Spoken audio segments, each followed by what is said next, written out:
سورہ یوسف کا بقیہ حصہ آج تلاوت ہوا اور پھر سورہ رعد آج تلاوت ہوئی ہے اور سورہ ابراہیم بھی۔ عزیزان گرامی، سورہ رعد جو 13ویں پارے میں موجود ہے، فرمایا بزرگوں نے کہ کسی کے نزع کا وقت سخت ہو گیا ہو، سکرات کی تکلیف بڑھ گئی ہو، تو اس کے سرہانے کے پاس سورہ رعد کی تلاوت کریں۔ انشاءاللہ العزیز نزع میں آسانی ہوگی اور روح نکلنے میں اللہ تبارک و تعالیٰ تخفیف فرما دے گا۔ سورہ رعد کی تلاوت آپ تمامی حضرات اس کو یاد رکھیں، کبھی کسی کے ہاں جھانکنے کا وقت آ جائے، نزع کا وقت شدید ہو جائے تو یہ سورہ ضرور تلاوت کریں، اور یاسین پاک بھی ہے، یاسین شریف کی تلاوت بھی۔ بہرحال سورہ یوسف کا جو بقیہ حصہ تھا اس میں کچھ آیتیں یہ ہیں کہ رب تبارک و تعالیٰ نے فرمایا، میں یہاں پر ہمارے معمولات کی بھی بات کر دوں کہ بحمدہ تعالیٰ ہم جو بھی عقیدہ رکھتے ہیں یا جن چیزوں پر عمل کرتے ہیں وہ قرآن و حدیث سے ثابت ہوتا ہے۔ آپ نے کل سنا تھا سیدنا یعقوب علیہ السلام اپنے بیٹے یوسف علیہ السلام کی جدائی کے غم میں اتنا روئے کہ ان کی آنکھیں سفید ہو گئیں، یعنی آنکھوں کی بینائی چلی گئی۔ کافی عرصے کے بعد جب یوسف علیہ السلام سے ان کے دو سارے بھائیوں نے مصر میں ملاقات کی غلہ لینے کے لیے، تو یوسف علیہ السلام نے یہ کہا تھا جاؤ اپنے والد کو لکھتے آنا ساتھ میں، لیکن ساتھ میں حضرت یوسف علیہ السلام نے کیا کہا تھا، اذهبوا بقمیصی ھذا فالقوہ علی وجہ ابی، یہ میرا جبہ لیتے جانا اور میرے والد کے چہرے پر ڈال دینا۔ یوسف علیہ السلام نے اپنا جبہ دیا تھا اپنے بھائیوں کے ہاتھ میں کہ اپنے باپ کے چہرے پر اسے ڈال دینا۔ اب یہ جبہ لے کر کے جب چلے اور یعقوب علیہ السلام کے چہرے پر انہوں نے یوسف علیہ السلام کا جبہ ڈالا تو قرآن کہتا ہے فرتد بصیرا، ان کی کھوئی ہوئی بینائی واپس آ گئی۔ کس کی؟ یعقوب علیہ السلام کی، جو باپ ہیں۔ یوسف علیہ السلام کے جبے کا چہرے پر پڑنا تھا کہ بینائی آ گئی۔ میرے عزیزوں، یہی تو اہل سنت و جماعت کہتے ہیں کہ تبرکات میں تاثیر ہوا کرتی ہے۔ اب یہاں سے اتنی بھی سمجھنے کی بات ہے کہ ایک نبی کا جبہ دوسرے نبی کو فائدہ دے سکتا ہے، تو نبی کی تبرک امتی کو کیوں نہیں فائدہ دے سکتے؟ نبی کا جبہ نبی کو فائدہ دے رہا ہے۔ یوسف علیہ السلام بھی نبی ہیں، یعقوب علیہ السلام بھی نبی ہیں۔ یوسف علیہ السلام کا جبہ اگر یعقوب علیہ السلام کو نفع دیتا ہے تو ہم گنہگاروں کو حضور پاک کے قدموں سے لگی مٹی کیوں نہیں نفع دے سکتی ہے؟ حضور پاک کے جسم اطہر سے مس کوئی لباس یا پھر آپ کا منہ مبارک ہمیں فائدہ کیوں نہیں دے سکتا؟ یقیناً ان تبرکات میں تاثیر ہے، برکت ہے۔ تو یہاں سے یہ ہمارے معمولات اہل سنت و جماعت سمجھ میں آتے ہیں۔ اچھا، اور دوسری بات، انبیاء کرام علیہ السلام کی اختیارات پر بھی جو ہم عقیدہ رکھتے ہیں وہ بھی سنیے۔ یوسف علیہ السلام کے بھائی ابھی جبہ لے کر کے گھر پہنچے بھی نہیں تھے، راستے میں تھے، تبھی یعقوب علیہ السلام کو اپنے بیٹے کی خوشبو آنے لگی۔ گھر میں کہتے ہیں انی لاجد ریح یوسف، اپنے گھر والیوں سے کہتے ہیں کہ میں یوسف کی خوشبو سونگھ رہا ہوں۔ ابھی وہ بھائی آئے نہیں، راستے میں ہیں، اور جبے کی خوشبو یوسف علیہ السلام کے یعقوب علیہ السلام کو آ رہی ہے۔ عزیزان گرامی، اور یہ مسافت کتنی تھی، کتنی دوری تھی جو جبہ ابھی موجود تھا جہاں راستے میں، اور یعقوب علیہ السلام، کئی 100 کلومیٹر کا فاصلہ تھا، ابھی کئی 100 کلومیٹر کا فاصلہ ہے، اور جبے کی خوشبو یعقوب علیہ السلام سونگھ رہے ہیں۔ میرے عزیزو، پھر اگر کوئی کہے نبی اپنے جیسے بشر تھے تو یہاں بیٹھ کر دلی کو سونگھ کے دکھاؤ، یہاں بیٹھ کر بنگلور کو سونگھ کے دکھاؤ، وہ نبی کے سونگھنے کی طاقت ہے کہ وہ ایک جگہ بیٹھے تو سینکڑوں میل دور تک دیکھ بھی سکتے ہیں، سونگ بھی سکتے ہیں۔ یعقوب علیہ السلام کی اس اختیار کے بارے میں قرآن بیان کر رہا ہے، اور پھر یہی تو الحمدللہ اہل سنت و جماعت کا موقف ہے کہ جب نبی سونگ سکتے ہیں تو دیکھ بھی سکتے ہیں اور سن بھی سکتے ہیں، اور یہ بھی قرآن سے ثابت ہے، یہ بھی قرآن سے ثابت ہے۔ 19ویں پارے کی تلاوت ہوگی، اس وقت میں آپ کو بتاؤں گا۔ سلیمان علیہ السلام اپنے لشکر کے ساتھ جا رہے تھے، چونٹیوں کی ایک وادی تھی، چونٹیوں کی وادی سے آپ کا گزر ہونا تھا، تو چونٹیوں کی ایک جو ملکہ ہوتی ہے، ان کی جو بڑی ہوتی رانی، وہ پکار کر کے ساری چونٹیوں سے کہہ رہی ہے کہ سب کے سب اندر چلے جاؤ، سلیمان علیہ السلام اور ان کا لشکر آ رہا ہے، کہیں بے خبری میں تمہیں رون نہ دیں۔ تو سلیمان علیہ السلام ابھی کئی میل دور تھے۔ قرآن کہتا ہے فَتَبَسَّمَ ضَاحِكًا مِّن قَوْلِهَا، سلیمان علیہ السلام چونٹی کی بات سن کر کے ہنس پڑے۔ مجھے بتاؤ میرے عزیزو، تم کان کے پاس لے جا کر کے چونٹی کی بات سن کے بتاؤ کیا کہہ رہی ہے چونٹی؟ ارے اوروں کے مچھر کی تو آواز آتی ہے، چونٹی کی تو ہم نے آواز بھی نہیں سنی۔ مکھی کے اڑنے کی، بھن بھنانے کی آواز آتی ہے، چونٹی کی آواز سنی ہے؟ لیکن وہ نبی کئی میل دور سے چونٹی کی بات کو سن بھی لیے اور مسکرا بھی دیے۔ قرآن کہتا ہے، اب یہاں سے مجھے بتاؤ، بنی اسرائیل کے نبی چونٹی کی بات سن سکتے ہیں تو سید الانبیاء امتی کی بات کیوں نہیں سن سکتے؟ ہم یہاں سے پکاریں، وہ وہاں سے سنیں۔ مصطفیٰ کی سماعت پہ لاکھوں سلام، دور و نزدیک کے سننے والے وہ کان لالے کرامت پہ لاکھوں سلام۔ ہمارا موقف اہل سنت و جماعت کا یہ صرف بریلی سے نکلا نہیں ہے، بلکہ قرآن سے اور حدیث رسول سے نکلا ہوا ہے۔ اعلیٰ حضرت نے اپنے گھر سے نہیں لائے یہ سارے عقائد اور معمولات، جو کچھ بھی انہوں نے امت کو دیا ہے وہ میرے مصطفیٰ کریم کی سچی شریعت عطا کیا ہے۔ قرآن پاک کی ان آیات بینات میں بہت ساری چیزیں سیکھنے کے لیے ہیں۔ بہرحال سورہ رعد کی ایک وہ آیت میں تمہارے سامنے تلاوت کرتا ہوں جس میں رب تبارک و تعالیٰ اپنے بندوں کو تنبیہاً فرماتا ہے۔ رب تبارک و تعالیٰ فرماتا ہے وَإِذَا أَرَادَ اللَّهُ بِقَوْمٍ سُوءًا فَلَا مَرَدَّ لَهَا، جب اللہ تعالیٰ کسی قوم کے ساتھ عذاب کا ارادہ کر لیتا ہے یا اسے ختم کرنے کا یا تباہ کرنے کا ارادہ فرما لیتا ہے تو پھر اسے کوئی نہیں ٹال سکتا۔ فلا مرد لہ، کوئی نہیں ٹال سکتا۔ اور اسی سے پہلے یہ آیت کا ٹکڑا ہے، شاید آپ نے سنا ہوگا، آج ہم سب کو بیدار کرنے کے لیے یہ آیت کا اتنا ٹکڑا کافی ہے۔ میرا مولا فرماتا ہے ان اللہ لا یغیر ما بقوم حتی یغیروا ما بانفسہم، بے شک اللہ تعالیٰ اس وقت تک کسی قوم کی حالت کو نہیں بدلتا جب تک وہ قوم خود اپنی حالت نہیں بدلتی۔ تم یہاں بیٹھ کر کے خود سے کچھ نہ بدلو اور یہ کہو اللہ کی رحمت کب آئے گی، اللہ کی مدد کب آئے گی۔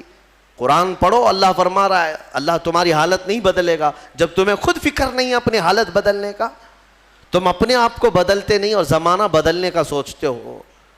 خود کے اندر ایک چہرہ یعنی سنت کے طور پر رکھنے کی توفیق نہیں ہوتی، اور پھر اللہ کی مدد کی اور شریعت کی اور پورے امت اسلامیہ کی دعاؤں کی بات کرتے ہیں۔ اکثر سوشل میڈیا کے بڑے بڑے مناظر جو بیٹھے ہوئے ہیں، ہاں ان کو دیکھو واٹس ایپ پر، فیس بک پر جو بڑے بڑے ان کے کمنٹ ہوتے ہیں، وہ مولانا کہاں ہیں، یہ شیخ صاحب کہاں ہیں، فلاں کہاں ہیں، سب کو جھنجھوڑ رہے ہو تم۔ امت کے حالات خراب ہیں، دین کے حالات خراب ہیں، سارا ٹھیکہ ان علماء نے لے رکھا ہے، مشائخ نے ٹھیکہ لے رکھا ہے۔ قرآن تو تمہارے لیے اترا ہے، سب کے لیے اترا ہے۔ جب قرآن بار بار جھنجھوڑ کر کہہ رہا ہے کہ تم اپنے آپ کو بدل لو، خود کو بدلتے نہیں اور الزام اپنے بڑوں پر رکھتے ہو۔ یہی مکہ کے جاہل کیا کرتے تھے، یہی پہلی امتوں کے جو جاہل ہوتے تھے وہ یہی کرتے تھے۔ خود کو بدلنا نہیں ہوتا تو اپنے بڑوں کو کوستے رہتے تھے، ان کی وجہ سے ہم ایسے ہیں۔ وہ لوگ ہی نہیں کر رہے ہیں، مولانا لوگ کچھ بھی نہیں کر رہے ہیں، مشائخ کچھ بھی نہیں کر رہے ہیں۔ میرے عزیزو، یہ بولنا اب ختم کر دیا جائے۔ کیا تمہارے لیے شریعت واضح موجود نہیں ہے؟ رسول پاک صلی اللہ تعالیٰ علیہ وسلم کی سیرت آج تک تم نے کبھی سنا نہیں ہے؟ سنے ہو، لیکن اپنے اندر جھانک کر کے دیکھو اب تک عمل کتنا کیا۔ حضور کے راستے پر اب تک کتنا آئے، پھر بعد میں دوسروں تک انگلی اٹھانا۔ قرآن یہ کہتا ہے کہ اللہ تعالیٰ اس وقت تک تمہاری حالت نہیں بدلے گا جب تک تم خود اپنی حالت نہیں بدلتے۔ اس پر میں ایک واقعہ عرض کرتا ہوں۔ بغداد مقدس میں ایک بڑے بزرگ تھے، محمد جام رضی اللہ تعالیٰ عنہ، بڑے پائے کے بزرگ ہیں، صاحب کرامت بزرگ گزرے ہیں۔ یہ وہ دور تھا جب ہلاکو بادشاہ پوری دنیا میں اپنی درندگی پھیلا چکا تھا، جہاں جاتا تھا قتل عام کرتا تھا، یکے بعد دیگرے وہ ملک فتح کر رہا تھا، لاشوں کے انبار لگا رہا تھا۔ اس کی کرسی تو لوگوں کی لاشوں پر ہی لگتی تھی۔ ہلاکو نام سنا ہوگا آپ نے، بڑا ظالم بادشاہ۔ اور یہ جنگ کرتے کرتے جب اس کا ٹارگٹ بغداد ہو گیا، بغداد اس وقت مرکز اسلام کہلاتا تھا، علماء دین وہاں پر کثرت سے ہوا کرتے تھے، علم کی بڑی بڑی درسگاہیں وہاں پر موجود تھی، دانشور وہاں موجود تھے، صوفیہ موجود تھے۔ تو بغداد میں بڑی بڑی پرانی تاریخی کتابیں موجود تھیں۔ بغداد کو اس نے ٹارگٹ بنایا۔ سنیے، بغداد کو جب ٹارگٹ بنا کر اپنی فوج لے کر وہ بغداد پر چڑھائی کرنے کے لیے نکلا تو بغداد سے کافی فاصلے پر پڑاؤ کیا، ابھی کافی دور تھا، اور اس نے اپنے 2 سپاہیوں کو بھیجا کہ بغداد کا معائنہ کر کے آؤ، دیکھ آؤ لوکیشن کیا کیسا ہے۔ تو اس کے سپاہی جب بغداد کے لیے نکلے تو لوگوں میں ہلچل مچ گئی، بہت سنسنی پھیل گئی کہ ہلاکو قریب آ چکا ہے اور بغداد کو تباہ کرنے والا ہے، کیونکہ سب تباہیاں انہوں نے دیکھ لی تھی۔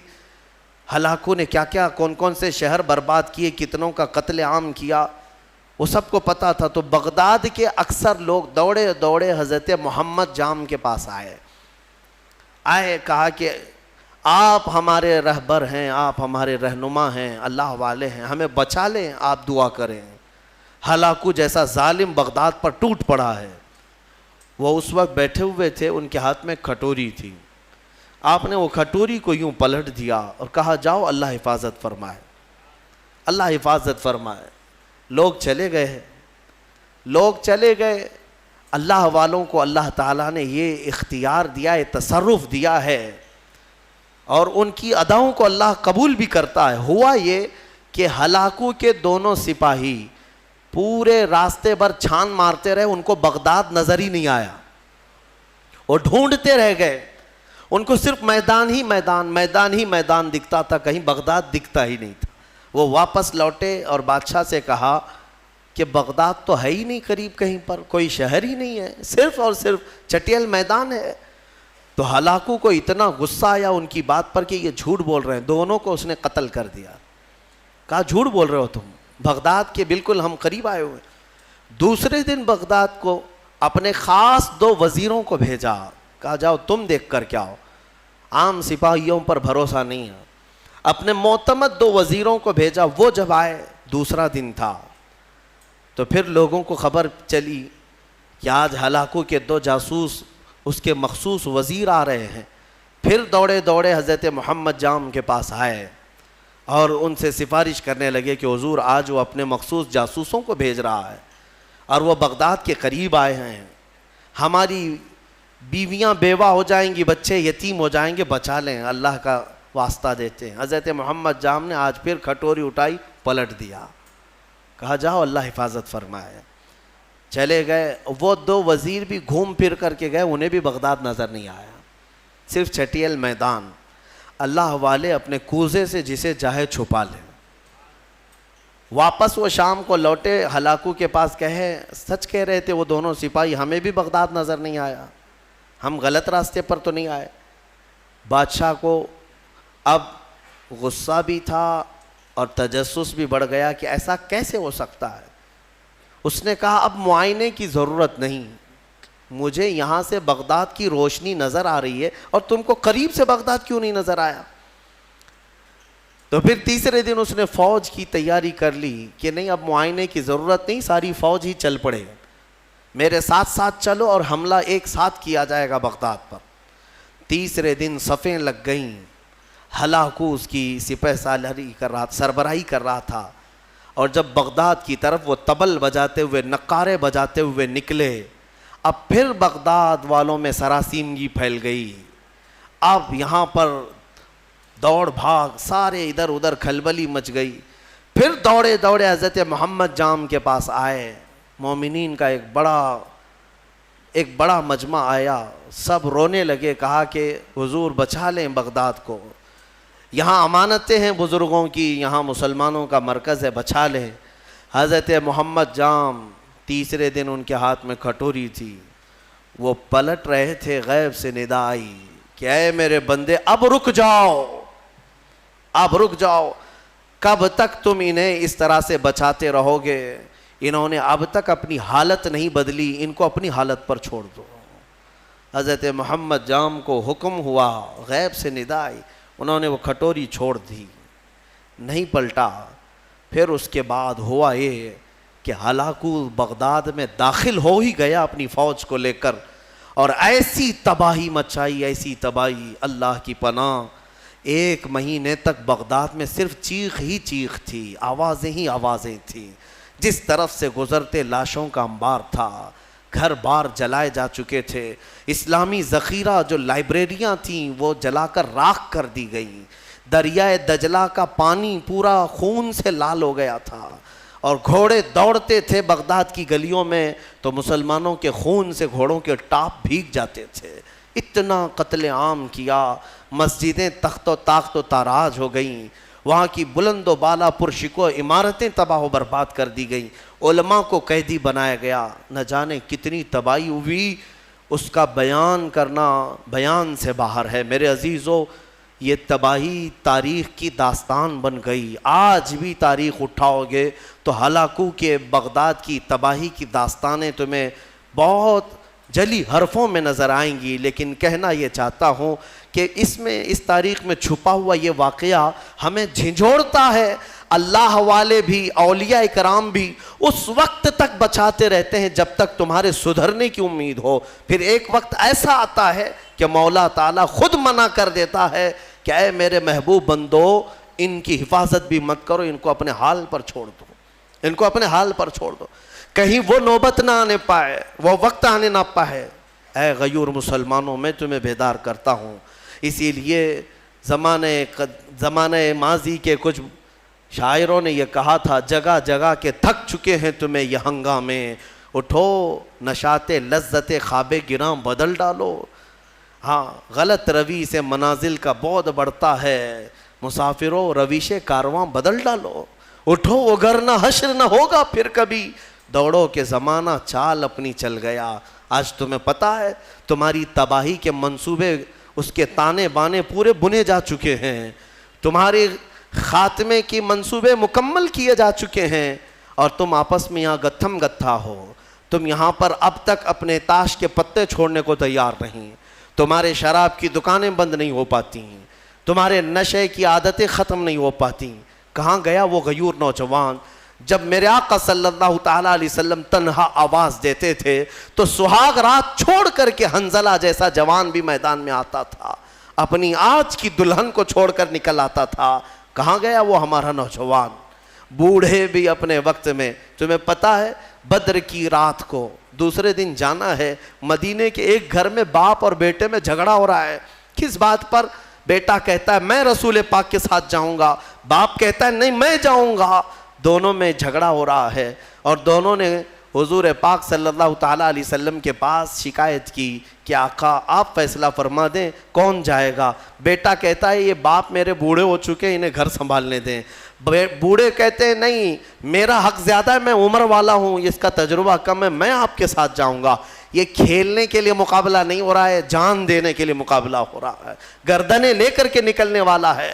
حضور پاک نے فرمایا قرآن اندازی کر لو، قرآن اندازی کر لو، نام نکالو. قرآن اندازی کی گئی تو بیٹے کا نام نکلا. باپ نے کہا میں یہ قرآن نہیں مانوں گا، اور ایک بار قرآن کرو. دوبارہ قرآن اندازی کی گئی، پھر جوان بیٹے کا نام نکلا. میرے مصطفیٰ کریم صلی اللہ علیہ وسلم نے فرمایا، اس بوڑھے صحابی سے کہا آپ گھر بیٹھ جائیں، آپ کا یہ لال، آپ کا یہ جوان میرے ساتھ چلے گا. جانتے ہیں حضور کے اس فرمان کے بعد وہ بوڑھے صحابی دھاڑے مار کر رونے لگے، یا ویلا یا ویلا، اے اللہ یہ کتنی بری حالت ہے میری کہ میرے بڑھاپے نے مجھے مصطفیٰ سے دور کر دیا. اگر میں بوڑھا نہ ہوتا تو آج چلا گیا ہوتا. وہ جذبہ کہاں چلا گیا ہمارا؟ وہ جوش کہاں چلا گیا؟ وہ ولولہ کہاں گیا؟ تم بدلتے نہیں اور پوری دنیا میں بیٹھ کر تسبیح کے دانے گھما کر اور تم کہتے ہو اللہ کی رحمت آ جائے، اللہ کی مدد آ جائے. یاد رکھو یہ سنت کے خلاف ہے، سنت کے خلاف ہے. میں خود اپنے آپ پر کبھی کبھار کوستا ہوں کہ ہاں ٹھیک ہے، اللہ تعالیٰ نے ایک منبر دیا یا آواز دی تو میں جو بول سکتا ہوں بول رہا ہوں. مجھے اتنی امید ضرور ہے کہ ہماری زبان سے آواز نکلے گی، مولا کسی کے بھی دل کو بیدار ضرور کرے گا. بیدار تو ہوں گے، لیکن ساتھ میں مجھے اس بات کا افسوس ہوتا ہے کہ آج ہمارے حالات ایسے ہیں کہ کمرے میں بیٹھ کر ڈسکس کر رہے ہیں، واٹس ایپ پر بیٹھ کر چیٹنگ کر رہے ہیں، ایک جگہ کی دوسرے جگہ کی ویڈیو وائرل کرتے ہیں کہ دیکھو فلاں جگہ ایسی آتنک مچائی جا رہی ہے، ایسے کیا جا رہا ہے. یہ سارا کا سارا انتظام تو تم واٹس ایپ پہ کر رہے ہو، تمہاری ساری تیاری تو صرف فیس بک پہ ہے. باقی باہر نکلو تو دیکھو نہ چہرے سے تمہیں غلام مصطفیٰ کوئی کہنے کو تیار ہے، نہ تمہارے لباس سے کوئی تمہیں غلام مصطفیٰ کہنے کو تیار ہے، نہ تمہاری زبان سے، نہ تمہارے اخلاق سے، نہ تمہارے معاملات سے. غلام مصطفیٰ وہ ہوتا تھا کہ وہ راستے پر چلے تو اس کا رعب ایسا طاری ہوتا ہے کہ اچھے اچھوں کی آنکھیں نیچے گر جائیں، آنکھیں نیچے ہو جائیں. نبی اکرم صلی اللہ تعالیٰ علیہ وسلم کی غلامی کو تم ہلکا سمجھتے ہو؟ بدلو میرے عزیزو، قرآن سچ کہہ رہا ہے ان اللہ لا یغیر ما بقوم حتی یغیروا ما بانفسہم. بے شک اللہ تعالیٰ اس وقت تک کسی قوم کی حالت نہیں بدلتا جب تک اس قوم کو خود اپنی حالت بدلنے کی فکر نہ ہو. اسی لیے اقبال نے کہا تھا قوت فکر و عمل پہلے فنا ہوتی ہے، پھر کسی قوم کی شوکت پہ زوال آتا ہے، پھر کسی قوم کی شوکت پہ زوال آتا ہے. ہماری شوکت، ہماری شان، ہماری بان پر جو آج زوال آیا ہے اس سے پہلے ہمارے سوچ و بچار اور ہمارے عمل کی قوت فنا ہو گئی ہے. ہاں سب کچھ ختم کر کے اب ہم یہ زوال کے دن دیکھ رہے ہیں. بہت تیزی سے دن بدلے ہیں میرے عزیزو، ہماری آنکھوں کے سامنے بدلے ہیں. میں یہ نہیں کہہ رہا بدل رہے ہیں، بدل چکے ہیں. آج سے صرف 10 سال پہلے جاؤ، آج سے صرف 5 سال پیچھے بھی جاؤ، جو حالات تھے وہ آج بہت تیزی سے بدل چکے ہیں. اور پھر اگلے جو آئیں گے اتنے عرصہ بھی تمہیں مہلت نہیں دی جائے گی.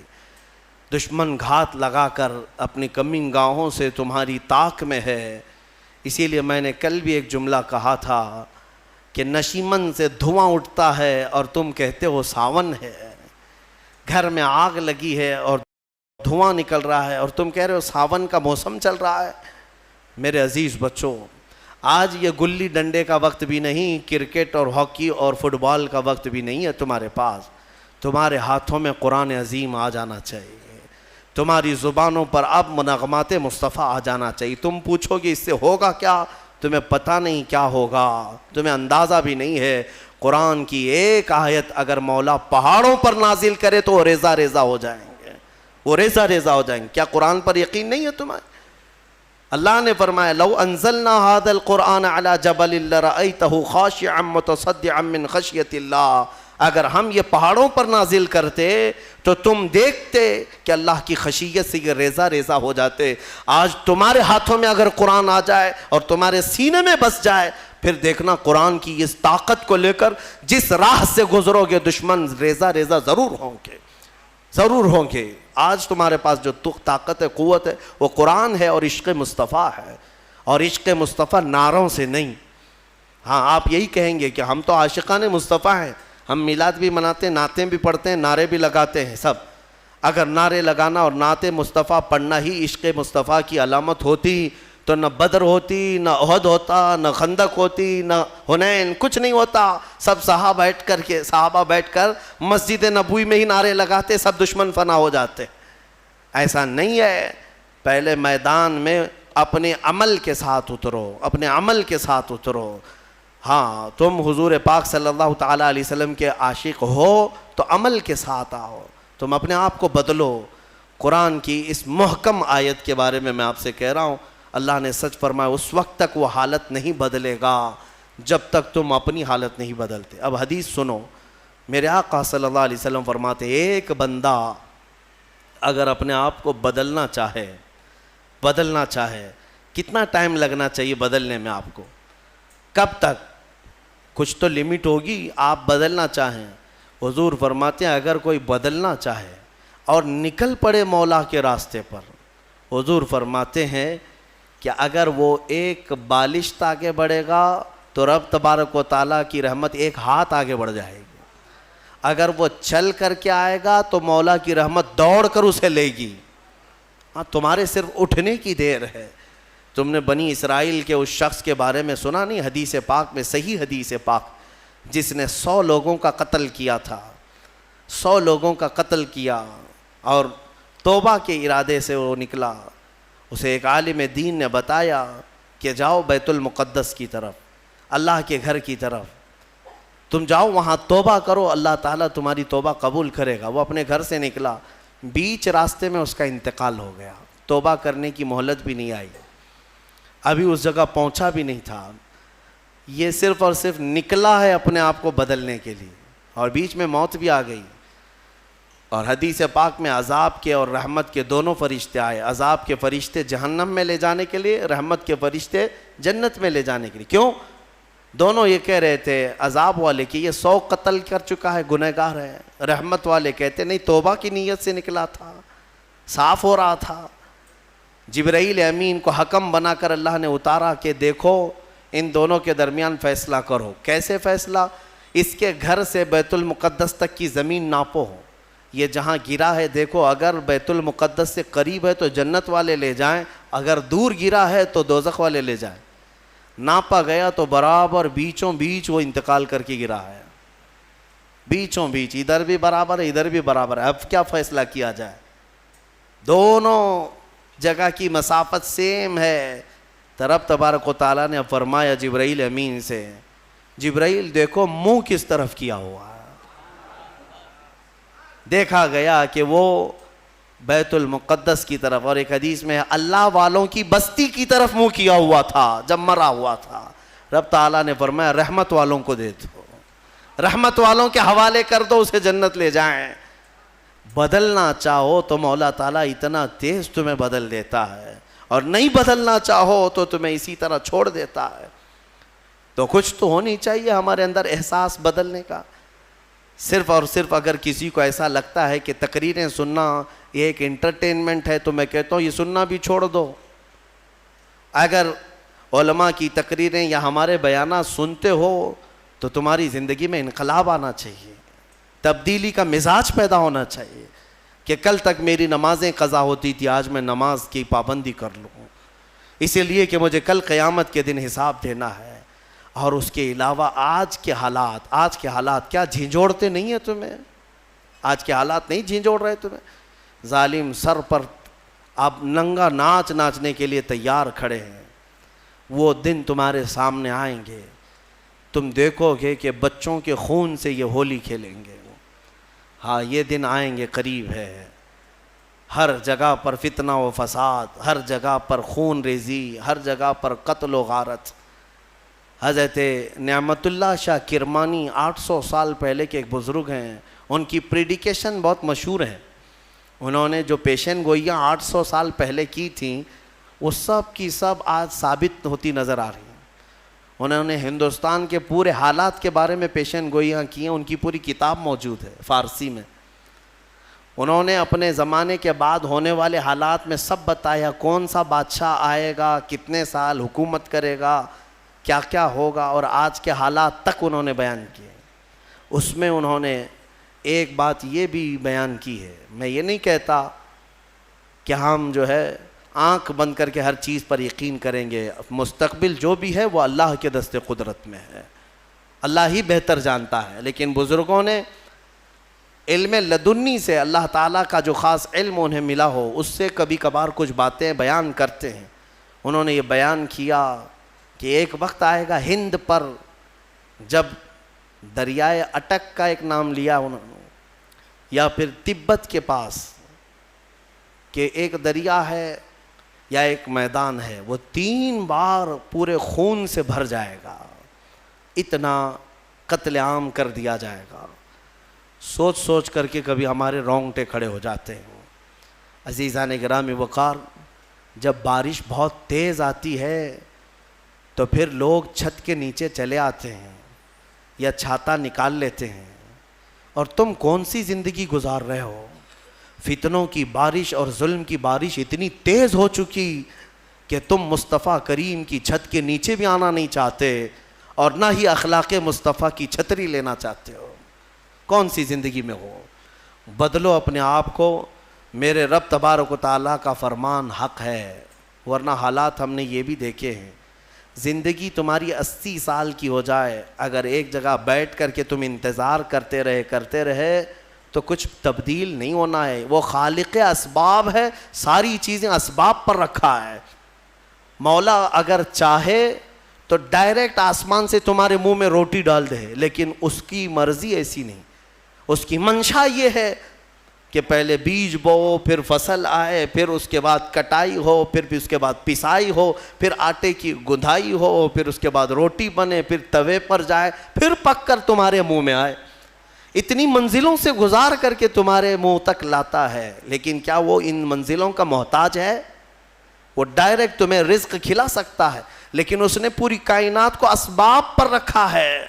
اس لیے میں تمہیں سمجھا رہا ہوں کہ صرف اور صرف تم اس یقین پر نہیں رہنا کہ ہم ان کا دامن پکڑیں، ان کا دامن پکڑیں، سب ہو جائے گا۔ دامن پکڑے رہو لیکن حرکت بھی کرتے رہو۔ ہاں، بغیر حرکت کیے، مثال کے طور پر سمندر میں آپ تیر رہے ہو، چاہے اچھے سے اچھے تیراک کا دامن پکڑے رہو اور اپنے ہاتھ پیر ڈھیلے چھوڑ دو، اس کو بھی لے جاؤ گے تم، اس کے لیے کیا ہو جاؤ گے؟ میرے عزیزو، آپ اپنے ہاتھ پیر تو چلاؤ، عمل کے میدان میں آپ خود تو آؤ۔ اب یہ آیات کریمہ کے بعد جو آخری میں ہم نے آیت تلاوت کی ہے وہ یہ تھی۔ اللہ تعالیٰ فرماتا ہے، یہ ہمارے حوصلے کے لیے بھی ہے۔ اللہ تعالیٰ فرماتا ہے وَلَا تَحْسَبَنَّ اللَّهَ غَافِلًا عَمَّا يَعْمَلُ الظَّالِمُونَ، لوگوں ہرگز یہ گمان مت کرنا کہ اللہ ظالموں کے کاموں سے بے خبر ہے۔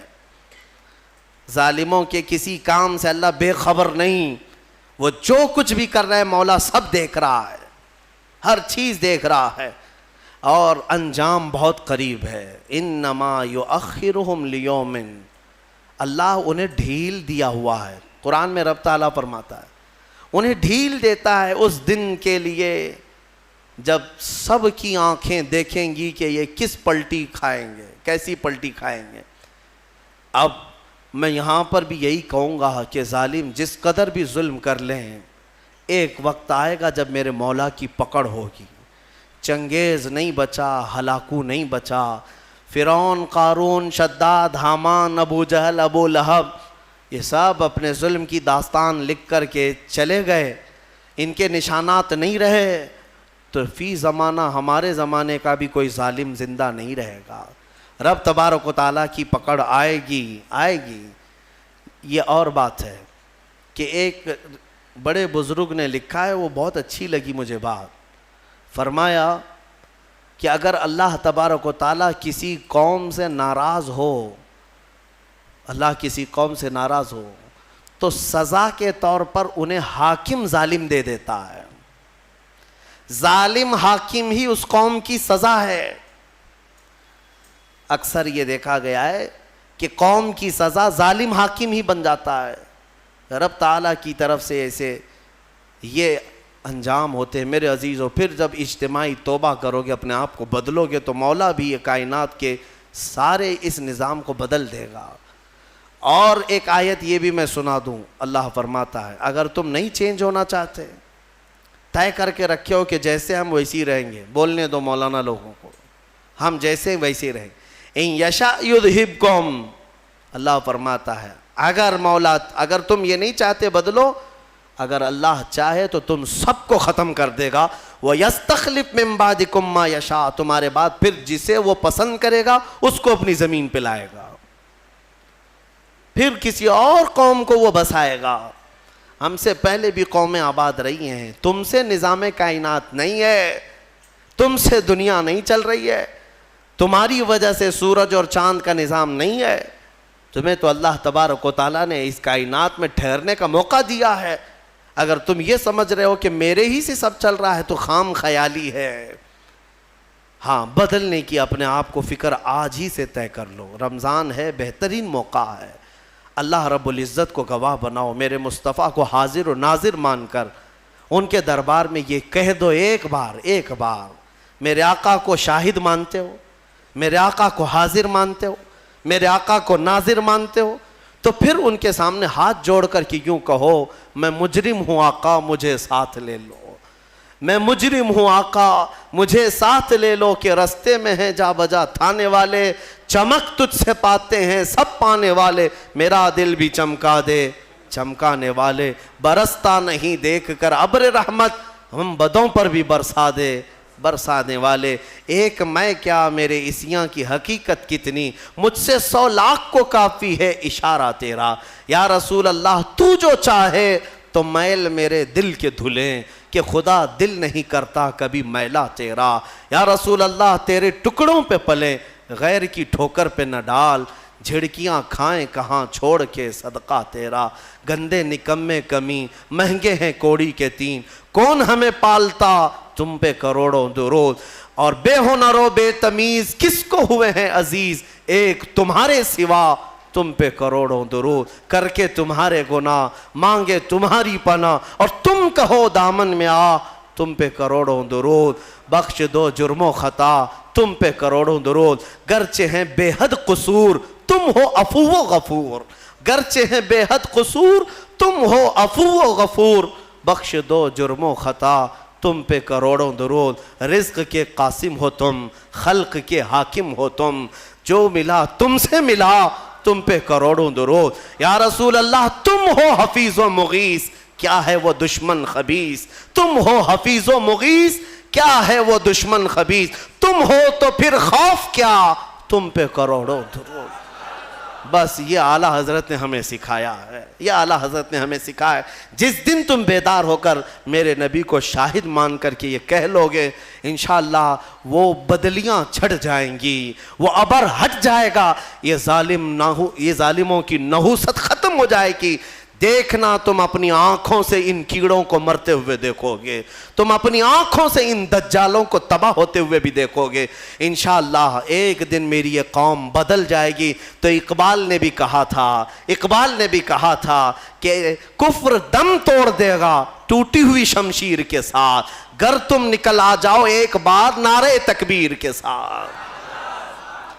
بس ایک بار تم نکل آؤ نعرہ تکبیر کے ساتھ. وہ نعرہ نہیں جو صرف اور صرف تم اپنے لیے لگاتے ہو یا پھر انٹرٹینمنٹ کرتے ہو، بلکہ وہ نعرہ جو کبھی ابو عبیدہ بن جراح سے نکلا تھا، کبھی خالد بن ولید کی زبان سے نکلا تھا، کبھی حمزہ بن عبد المطلب سے نکلا تھا.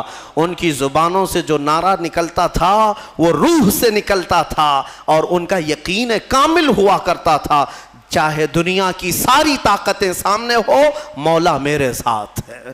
انشاءاللہ العزیز وہ وقت تبدیلی کا ان قریب آئے گا. مجھے امید ہے امام مہدی کو ابھی آنا ہے، عیسیٰ علیہ السلام کو ابھی اترنا ہے، اور پوری دنیا میں اسلام کا پرچم ابھی لہرانا باقی ہے. میرے آقا نے فرمایا ہے اس وقت تک قیامت نہیں آئے گی جب تک پوری دنیا کا دین صرف اور صرف اسلام ہی رہے گا، صرف اسلام رہے. اور میرے آقا نے فرما دیا تو میں کہتا ہوں زمین ٹل جائے گی، زمانہ ٹل جائے گا، میرے مصطفیٰ کا فرمان کبھی نہیں ٹلے گا. وہ ہو کر رہنا ہے. لیکن اس سے پہلے جو یہ حالات پیدا ہو رہے ہیں اس کے لیے میں ضرور کہوں گا تم اٹھو، بیدار ہو جاؤ. ہاں ظالموں کے لیے اللہ فرماتا ہے انہیں ڈھیل دیا ہے، آج انہیں ڈھیل دیا ہے، اور ناچو جتنا ناچنا ہے، اور ظلم کرو جتنا ظلم کر سکتے ہو. پھر مولا کی رسی تمہیں ایک دن پکڑے گی اور ایسے باندھا جائے گا کہ تمہارے پاس کچھ نہیں ہوگا. تمہیں پتہ ہے ابرہا کو کتنا گھمنڈ تھا، کئی ہاتھیاں لے کر کے وہ خانہ کعبہ کو ڈھانے کے لیے آیا تھا. مکہ والوں کی طاقت نہیں تھی مقابلہ کرنے کی. مولا کریم نے چھوٹی چھوٹی چڑیوں سے ایسا تباہ کیا کہ قرآن کہتا ہے کعصف مأکول. وہ بادشاہ ابرہا اور اس کی فوج ایسے دکھتے تھے جیسے کسی نے مرغی چھیل کر کے کھا کر کے چھوڑا ہوا ہو. جیسے کوئی مرغی کھا کر گوشت کھا کر کے ہڈیاں چھوڑ دیتا ہے. پوری فوج کی درگت ایسی بنی ہوئی تھی، ہلاک و برباد ہو کر کھائے ہوئے مرغیوں کی طرح نظر آتے تھے۔ وہ دن آئے گا جب یہ سارے کیڑے مکوڑوں کی بھی اللہ وہی حالت بنائے گا۔ شرط یہی ہے کہ تم مصطفیٰ کریم کی غلامی میں آ جاؤ۔ ایک بار تم اپنے آپ کو بدل لو اور تمہاری آنکھوں سے بھی نظر آنے لگ جائے، تمہارے چہرے سے بھی نظر آنے لگ جائے، تمہارے لباس سے بھی، تمہارے اخلاق سے بھی نظر آنے لگ جائے کہ یہ رہتا یہاں پر ہے لیکن بدن میں خوشبو مدینے کی آیا کرتی ہے۔ ہاں میرے عزیزو، ہونا یہی چاہیے کہ تمہیں دیکھ کر کے سامنے والے کو ایسا محسوس ہونے لگے اب تو میرے آقا کو مجھے دیکھنا ہے۔ یہ غلام اس قدر خوبصورت ہے تو اس کا آقا کتنا خوبصورت ہوگا۔ یہ کیفیت جب پیدا ہو جائے گی انشاءاللہ فتح تمہارے مقدر میں ہے۔ اللہ کریم کہنے سننے سے زیادہ عمل کی توفیق عطا فرمائے۔ مولا ہمیں ہمارے حالات بدلنے کی توفیق عطا فرمائے۔ اے رب ذوالجلال، ہم تیرے دربار میں سچے دل سے توبہ کرتے ہیں، اس رمضان کی برکت سے ہم سب کی توبہ کو قبول فرما۔ دیکھ مولا، ہم سب تیری طرف بڑھنے کے لیے نکل پڑے، اپنے گھروں سے تیرے گھر تک آ چکے۔ مولا اب تو اپنے گھر سے ہمیں واپس نہ لوٹا، اسی گھر کا بنا دے اور تیرا اپنا محبوب بندہ ہمیں بنا دے۔ اے مولا ہمیں قوت حیدری عطا فرما، بازوئے خالد عطا فرما۔ اے رب ذوالجلال شجاعت صلاح الدین عطا فرما، تاکہ تیرے حبیب پاک کی امت پر آئے ہوئے ان مصائب کا ہم ڈٹ کر کے مقابلہ کر سکیں۔ اے کریم خدا ہماری ایمان میں قوت اور شجاعت عطا فرما، ہم سب کو ثابت قدمی عطا فرما۔ مولا ہماری قوم کے بچوں کو، جوانوں کو، بوڑھوں کو، ہمارے علماء کو، مشائخ کو بزدلی سے نجات عطا فرما دے، بزدلی سے آزاد فرما دے۔ مولا جب تک جئیں سر اٹھا کر تیرے حبیب کی غلامی میں جئیں، اور جب موت کا وقت آئے تو مولا تیرے نعروں کے ساتھ ہمارا لاشا اٹھایا جائے۔ وآخر دعوانا الحمدللہ رب العالمین۔